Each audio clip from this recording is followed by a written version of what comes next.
आ रही है चलो दैट्स गुड, क्योंकि ये सेशन काफी टेक्निकल नहीं होगा, इसमें भी काफी ऊपर से सक्सेस स्टोरी है, जीसॉक कैसे क्रैक करा मैंने, how you can crack it too, उसके बारे में बात करते हैं। So, who am I? I am Prakash Gupta.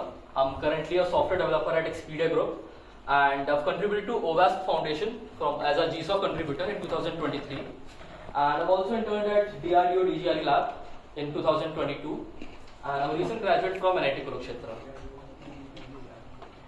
Now, before we begin, let me just tell you it's going to be a very casual session. Please engage during the talk. If you have any doubts in between, you are free to disturb me at any moment between the talk as well. And we are not going to be diving into too much details. I won't be showing screenshots of my contribution exactly, but I'm going to tell you how you can contribute and how you can search for your favorite organization which you can contribute.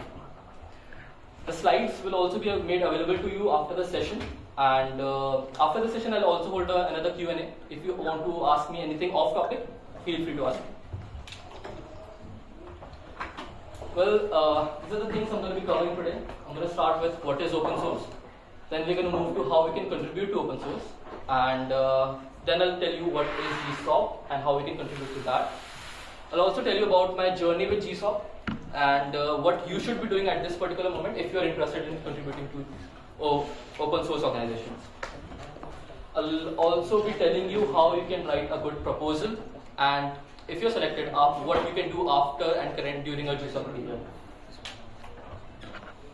Alright, so what is GSOC? किसी को कुछ बताना है इस बारे में? Open source के बारे में कुछ डेफिनेशन या कोई स्टेटमेंट देनी हो किसी को? चलो आयुष। यार ओपन सोर्सेज की देखो मतलब मैं अगर हिंदी में बताऊं तो बहुत सारे कंट्रीब्यूटर्स होते हैं, ठीक है। लाइक आज हमारी जो कम्युनिटी है, एक तुम्हारा प्रोजेक्ट है that is open source on GitHub, या कोई भी लाइक बिटबकेट और गिटलैब कुछ भी बोलो, ठीक है। वहाँ पे ओपन है एंड कंट्रीब्यूटर्स आके कंट्रीब्यूट कर रहे हैं एंड फ्रीली यूज कर रहे हो, उस पर तुम कोई चार्ज नहीं लगा रहे हो, लाइसेंस होता है, बहुत सारी चीजें होती हैं, ठीक है। कम्युनिटी होती है, तुम वहाँ पे अपने क्वेश्चंस पूछ सकते हो कि कैसे कंट्रीब्यूट करना है, डॉक्यूमेंटेशन होती है, गाइडलाइंस होती है, रीडमी होती है, सब कुछ होता है।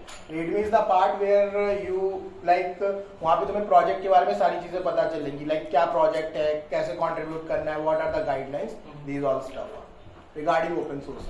मतलब जितना मुझे नॉलेज है। नहीं, काफी नॉलेज है भाई, काफी टेक्निकल चीज होगी, काफी डिटेल में बता दिया आयुष ने।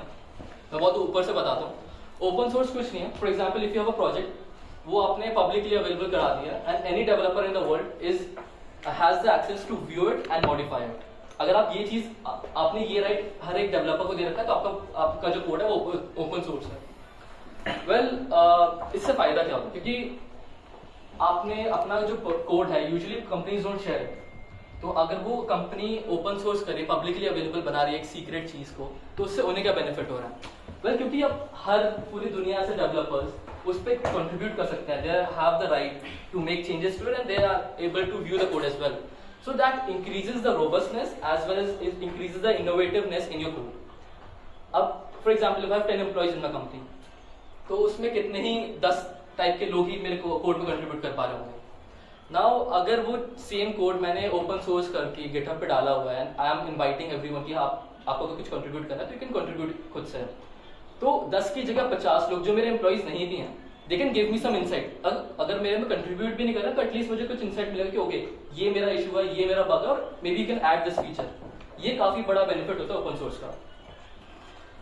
एंड इससे अब अगर कि इससे हमें allow, what does it allow us to do, what does open source allow me to do. So किसी को पता है ट्विटर ने अभी रिसेंटली अपना कोड ओपन सोर्स करा है, यू नो अबाउट दैट? तो उससे बेनिफिट क्या हो रहा है?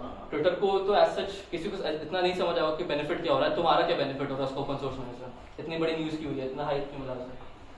So now I am not a developer to Twitter, right? I am not a employee to Twitter, मैंने कुछ उसके लिए इंटरव्यू नहीं दिया, मैंने कुछ भी काम नहीं करा, but if I have sufficient knowledge, if I have sufficient skills, तो मैं ट्विटर के मेन कोड में अपना कोड पुश कर सकता हूँ। अगर मेरा कोड इसमें एक्सेप्ट हो पा रहा है बाय द मेंटेनर्स, तो मेरा कोड ट्विटर के मेन कोड बेस में लिखा होगा, that is a huge deal. And इसमें now you can see the meme that इसमें जो फ्री लेबर वाला जो चीज है, I think that's the harsh reality of open source.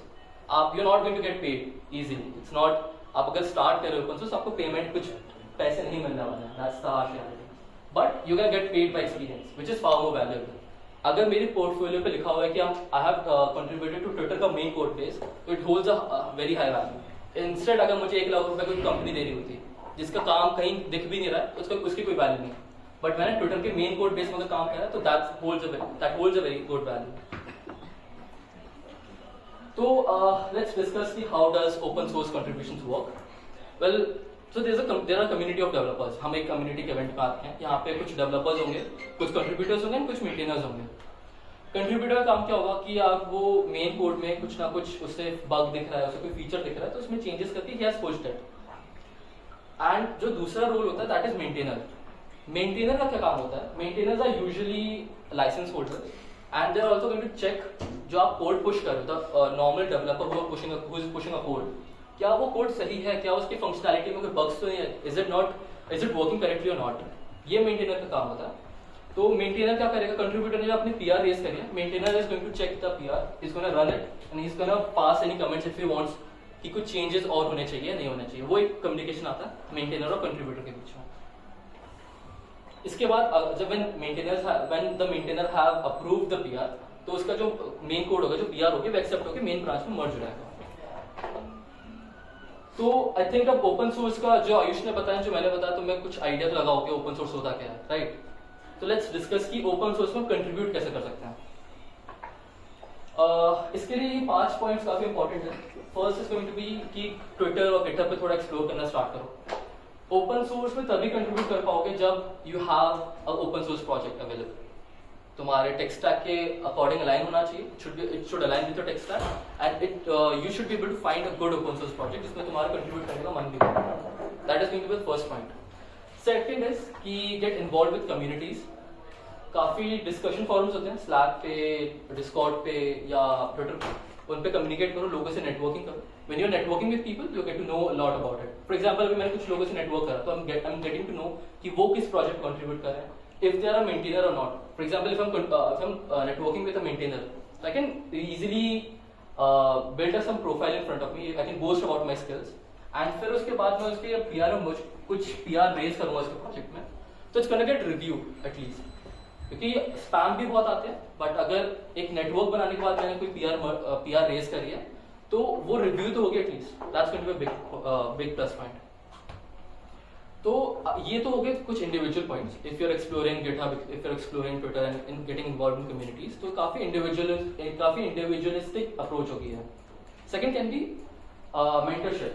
सो अभी हम जीसॉक की बात करेंगे। जीसॉक इज अ प्रोग्राम जो गूगल स्पॉन्सर कर रहा है, विच इज प्रोवाइडिंग की जो ओपन सोर्स कंट्रीब्यूटर्स हैं उन्हें motivation they by giving them a stipend. They are motivating students and some contributors कि ओपन सोर्स पे कंट्रीब्यूशंस उनके बढ़े। So you can participate in mentorships like that. GSoC के अलावा और भी होते हैं, एमएलएच फेलोशिप हो गया, समर ऑफ बिटकॉइन हो गया, गूगल समर ऑफ टॉक्स हो गया, काफी सारी चीजें होती हैं। Fourth can be reaching out to maintainers. जैसे आई थिंक मैंने सेकंड पॉइंट में भी बताया था, getting involve with communities. So when you are reaching out to mentors, you are building a good connection with them. So after that, when you raise a PR into their project, your PR is going to hold more value than some random developer. Fifth can be volunteering to these events and conferences. When you are volunteering, you are building some image, you are building a portfolio. So इससे भी आपका network काफी strong होता है। Open source में contribute करने के लिए I think networking plays a key role. उसमें काफी ज़्यादा help होती है networking। Now let's move on to what is GSOC. Now we know what open source is and how we can contribute to open source. So Google की क्या है? Google की open source team है. What they are doing is they have started a program called Google Summer of Code. उससे क्या होगा कि हमारा जो open source developers हैं, अभी बहुत सारे developers हैं जो open source में काम नहीं कर रहे, जिन्हें आइडिया नहीं open source क्या है. And they are reluctant to do open source contributions because उन्हें कोई stipend नहीं मिल रही है. So what Google Summer of Code is doing is कि वो उन्हें motivation provide कर रहा है by giving them a stipend. So if I'm getting a stipend of around $1,500 or $3,000, so that motivates me to work even harder in those open source contributions. This Google Summer of Code, this program is open for students as well as recent graduates. These are sometimes people have a confusion about the open source versus free software. So would you like to open source versus free software? Like for example, there is a lot of softwares available in the market, right? Which we install in our machines and all. Those are free, but those are not open source. So I mean, so there is a difference. I mean, there's a huge, obviously there's a huge difference between free software and open source So software. sometimes I have seen that people are actually confused about it. That's the reason I think you would like to. Definitely. So the major difference, I think, which I have explained already, is in the free software you're not allowed to make code changes. Correct. In the open source, you are allowed to make any code changes. You can see the code. You can see what exactly is happening on the back end. Correct. In the free software, you're only using the software for free. You're not allowed to make any changes. You're not allowed to see the code as well. तो यही काफी बड़ा difference है free softwares and open source softwares. Is the question answered? Or? Yeah, it's I just wanted to see that sometimes people got confused. I thought of maybe people have a question on that, so I just thought of okay, just raise this one and people. Definitely, it's gonna answer some doubts as well. Yeah. Coming back to Google Summer of Code, these are some frequently asked questions. So Google Summer of Code का सिर्फ एक type of project में, there are going to be two types of projects. One is going to be a medium size and second is a large size project. In the medium size, you have to work around 175 hours in 12 weeks, which can be extended up to 22 weeks by communicating with a mentor. And the large project requires around 350 hours of your contribution, and it gives you, I believe, double the stipend for the medium project. So I think in 2023, for the medium project it was $1,500, and for the large project it was $3,000. So that's the difference between medium and large project. Now, if you're new to open source, so I don't think I have made any huge contributions to open source before contributing to Google Summer of Code. I was in novice. And yes, if you are new to open source, you can easily contribute to Google Summer of Code if you are consistent in your contributions and if you are working to build your network. Let's also talk about the eligibility for Google Summer of Code. So the contributor should be above 18 years, which I believe everyone is here, so that doesn't make any difference. They can be a student or a beginner contributor. They have to be a recent graduate. They can be a recent graduate or they can be a student in college. It cannot go for experienced holders.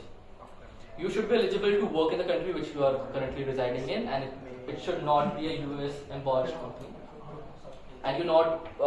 So for Google Summer of Code, you can only contribute twice, and so obviously you cannot be previously accepted from Google Summer of Code more than once.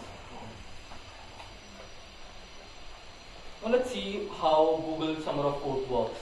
This is the basic timeline of how Google Summer of Code works. Initially what happens that there are open source software, there are open source organizations which apply to Google Summer of Code, and Google's open source team just shortlist them based on if their project is capable enough or not. So in 2022, there were around 198 organizations which Google selected for Google Summer of Code. And under those organizations, they can have multiple projects. It is not strictly restricted to only one project. An organization can have multiple projects. So after the Google have chose the organizations, contributors start submitting the proposals.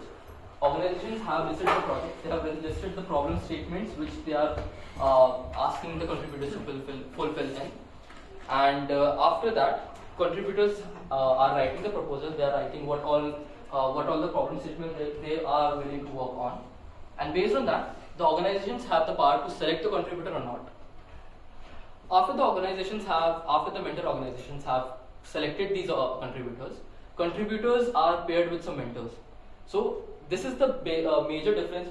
This is also a big difference in Google Summer of Code from open source contributions, because in open source contribution you're not getting a mentor.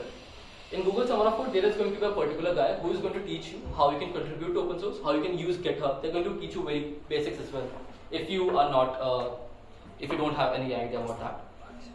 And these mentors are going to teach you how you can communicate with them, how you should be engaging in the community, how you should be writing your code, because the quality of the code also matters in open source contributions.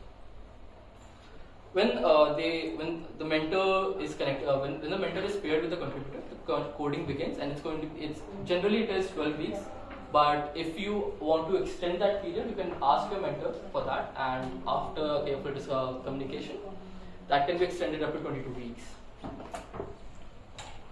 Now let's talk about my journey with GSOC and what all things I did to crack GSOC. So as you all know, I contributed to OWASP Foundation, and to be very specific, in OWASP Foundation there is a project called DSOM, which is DevSecOps Maturity Model. OWASP is a cybersecurity organization, and what DSOM does is, DSOM helps other organizations achieve cybersecurity. So OWASP has a project called DevSecOps Maturity Model. DevSecOps is developer security operations, and उसी के ऊपर जो भी security levels होते हैं, for example, if I have my own company and I want it to be and I want it to achieve some level of cyber security, so I can contact OWASP and they're going to customizably build DSOM for my own organization. उस software के basis पे I can perform those particular tasks and I can achieve some level of cyber security in my organization. This was DSOM was a front-end based project. इसमें I think the tech stack was Angular as well as I also used Docker as well. काफी front-end based था ये, but in the end I think वो back-end की side जब हमने so I added some features there as well.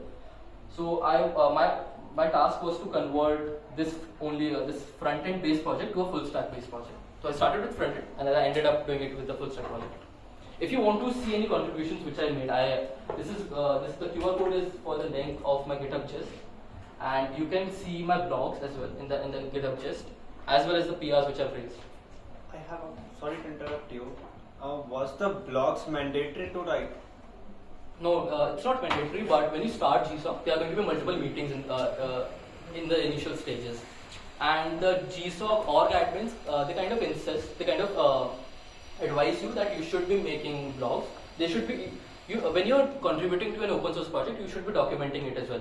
Because 12 weeks is a very small period and you will be working most of the time. So when you're spending most of your time working and contributing to open source project, you won't be able to remember everything.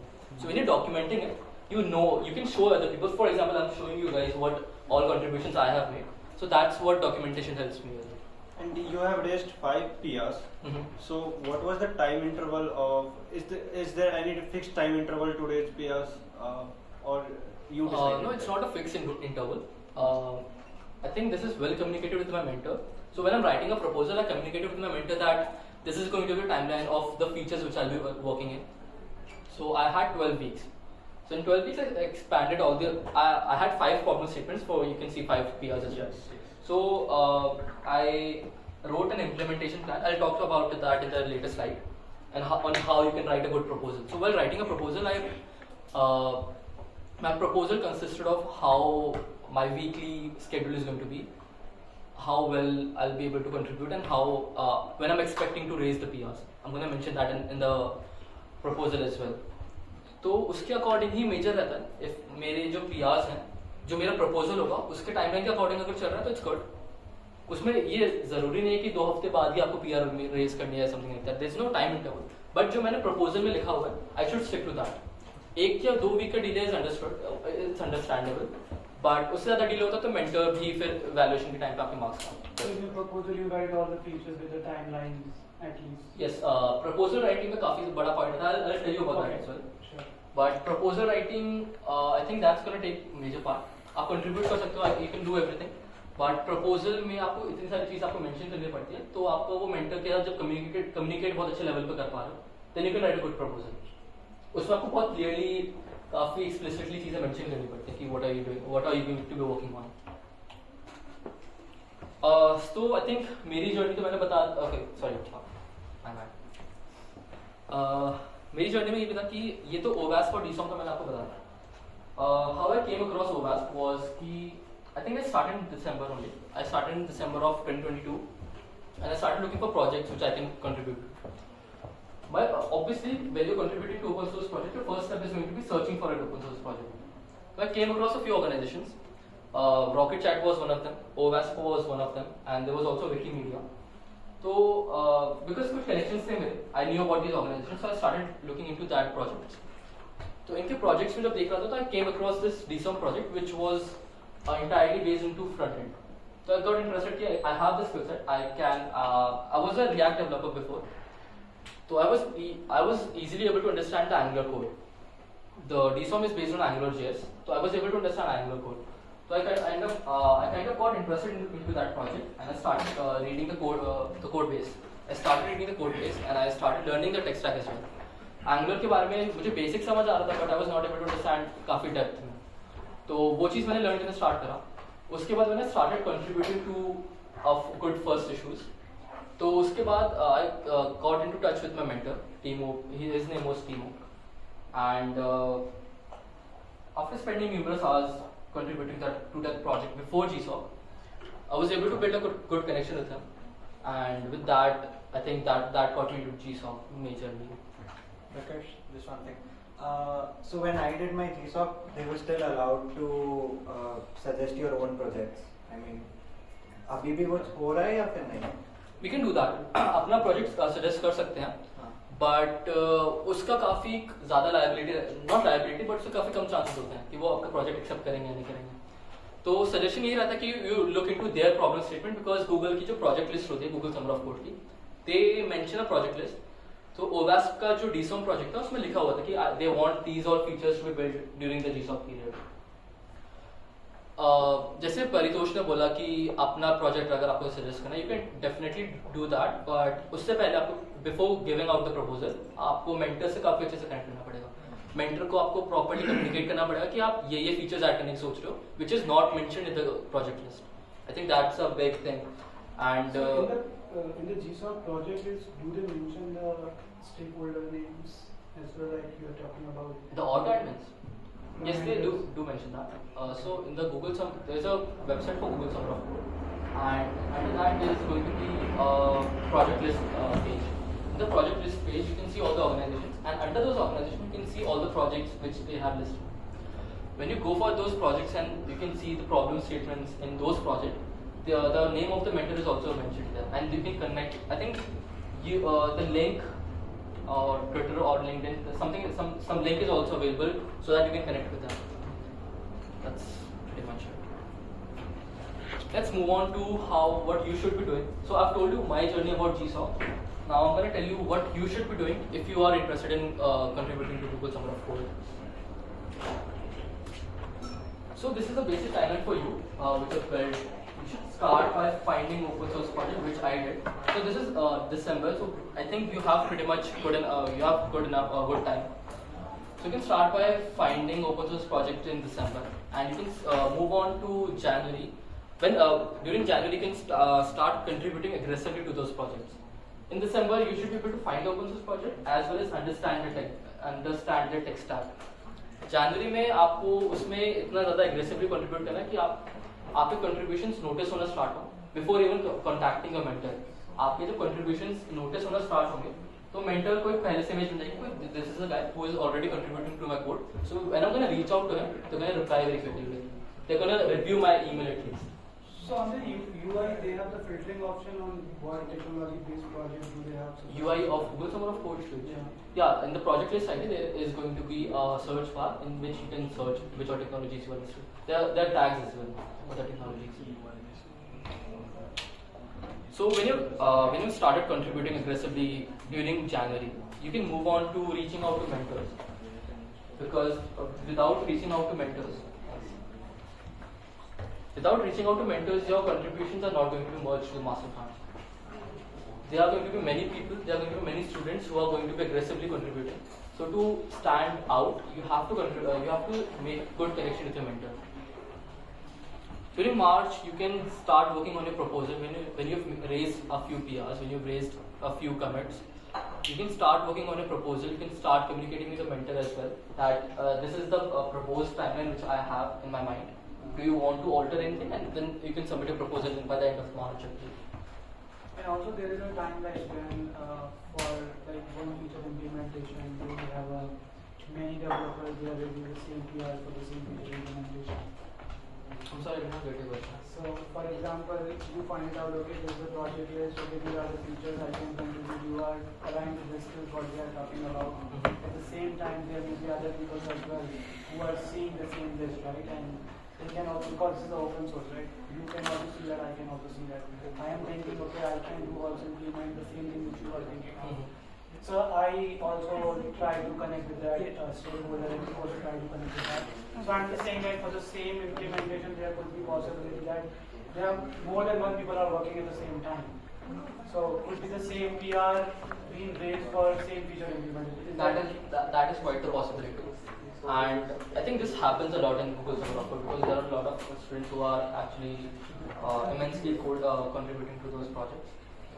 So while searching for open source project, you should also keep in mind that you are looking for a project that is that holds very low probability of getting selected by the students. So if I'm selecting a project in which less number of students are applying, my chances of getting selected are going to be high. So I think that is if I'm selecting a project which has low number of students, the chance of getting the same PR is going to be reduced by a lot. Yeah, that is what I mean. Yeah. While searching for issues, you should definitely go for good first issues. That's a good level. So when you're looking for organizations and the projects, you can search for good first issues in the filter section, and you can go through all the issues. You can see which all issues you are comfortable to contribute to. If you're not even able to understand an issue, then I think it's high time to realize that you are not capable enough to work in that particular project. So you can look out for other projects if you're not able to understand the issue. Because first step of contributing is understanding the problem statement. If you're not able to understand the basic problem statement, you won't be able to contribute to the project later on. So it's better if you switch to other projects as well. When you've started contributing highly, when you've started raising the PRs, you can reach out to mentors. This is the basic template of how you can reach out. It's going to be a very basic email. I just mentioned that I learned about this project and I am interested in contributing to this project. I've also slightly mentioned that I don't have much background in R language. So and I have raised some PRs, but they are not much. So it's a very basic email. You can use this template as well if you're reaching out to mentors for a person.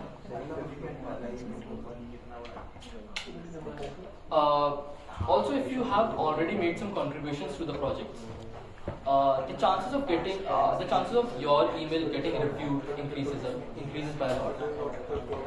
So it's better if you have already made some contributions and then after that you reach out to mentors, because there are going to be multiple students who are going to be spamming the org admins during the GSOC period. So it's better if you have something to stand on, and the thing can be making good quality contributions beforehand.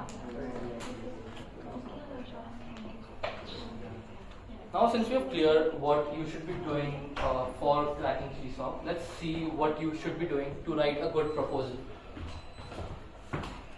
Well, writing a good proposal holds a huge value because you have contributed, you have made a network, but proposal is the one thing which will get you into GSOC. So I can divide a good proposal into 4 sections. First section is going to be a clear problem statement. Now obviously organizations have already mentioned the problem statement into Google Summer of Code website, but in the proposal you should be able to explain the problem statement by your end so that mentor understand that you are able to clearly get through the problem. You know what the problem is so that you can go through the solution as well. So the first section is going to be writing a clear set of problem statements from your end, what you are able to understand. The second section is going to be detailed implementation plan. This is what I was talking about when I said you have to write a weekly timeline into your Google Summer of Code proposal. So this can only be achieved when you are in good communication with your mentor. You have to communicate with the mentor that for this particular feature, I believe 2 to 3 weeks is going to take. I'm going to take around 2 to 3 weeks. So I can mention that into my Google Summer of Code proposal. In this section, it is, if I give an example, so in my proposal, I wrote a list of 12 weeks. I have mentioned these the dates of those weeks. For example, if I have week 1, so it's going to start by 30th of May and it's going to end by 6th of June. So that is first week. I'm going to under that first week, I'm going to mention what all things I'm planning to contribute, what all features I'm planning to work on in that first week, and vice versa. So So I have to write a detailed implementation plan for 12 weeks and make sure that you are leaving some time for buffer. You are leaving some time that if for by any chance you are not able to work for a week or two, and you're not lagging behind. So leave some buffer time into your proposal as well. Now once you're done with problem statement and plan, what matters is your skill. You have to make the mentor realize that you have sufficient skill, you have knowledge of sufficient tech stack that you can work on the problem statement. So highlight your relevant skills and experience. You should also mention the PRs which you have already raised into that project. You can also mention any relevant project which you have worked on before. That's going to give you a upper hand on the proposal. The fourth section is going to be community engagement. Well, since it is an open source contribution, the mentor should also have a clarity of will you be willing to communicate during the GSOC period. Because if you're a contributor who is not communicating well enough with their mentor, then you won't be able to work for longer. You might fail your midterm evaluation, or you might fail your your end-term evaluation. So you should also focus on this particular section, community engagement. You should assure them that you are willing to communicate with them. You are willing to be active for this particular hours. So for my proposal, what I mentioned that since I was in the college during that time, so I mentioned that I'll be available during the weekends, and that during the weekdays I'll be available for 3 to 5 hours. So that's how I was able to assure my mentor that I am willing to work this and this hours. Now you have written a good proposal, you have contributed enough in your Google Summer of Code. Now what you should be doing after Google Summer of Code? Let's also see that. Well, the org admins of Google Summer of Code, they highly advise you that you document all your contributions. So that's why I was showing you my QR code of the blogs which I've written. That I started documenting all the contributions I've made, all the challenges which I faced during my Google Summer of Code period. You should also stay involved with the community. And you should also be exploring new projects in Google Summer of Code. Now, since you're already contributing to open source projects, it's going to build your profile. Make sure you're using that profile to your advantage. If I have contributed to multiple projects, I can show that I can show those contributions to other open source projects, and I can easily get into that project as well. Let's also see that what are the GSOC alternatives. There are going to be multiple students who are not going to be able to crack GSOC. So for them, there are multiple other programs who offer the same open source programs. Outreach and Summer of Code and MLS Fellowship, I think they are the best of them. Outreach and MLS Fellowship, I believe they offer $7,000 of stipend, which is definitely a good motivation for students as well. Linux Foundation and GitHub Opternship are also one of the major open source programs which are currently students currently contribute to. So, do you have any questions in the Google Summer of Code journey? Anyone? Anyone else? Okay, so collaboration does not equal to understanding, right? And I'd like to know if you had any tips and tricks that helped you understand a very large code base and how you were able to understand and make sense of that. How was able to collaborate with other developers during No. Like, how did you understand the large code base that enabled you to collaborate?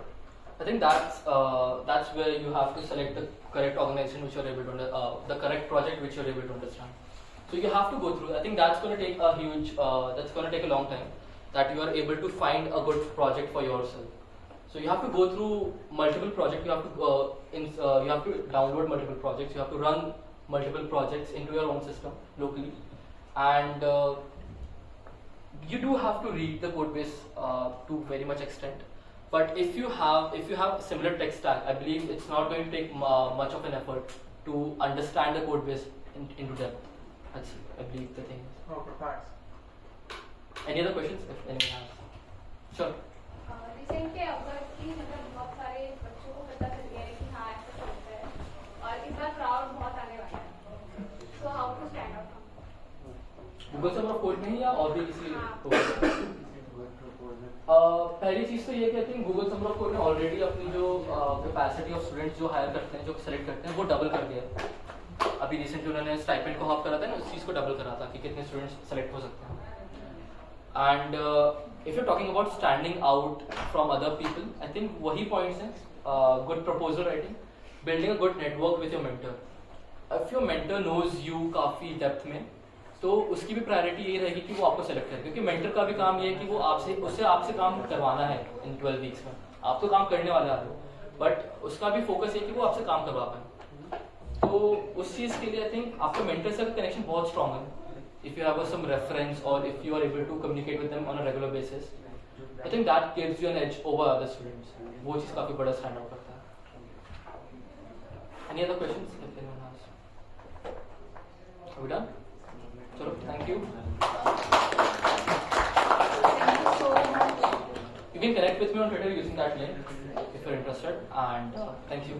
Thank you so much for this talk, Prakash Gupta. Thank you so much. Thanks. Hope you really enjoyed this talk, and we are really running out of time. So the next is Ayush Kumar. So he's going to tell about open source for non-devs. So as a dev rel,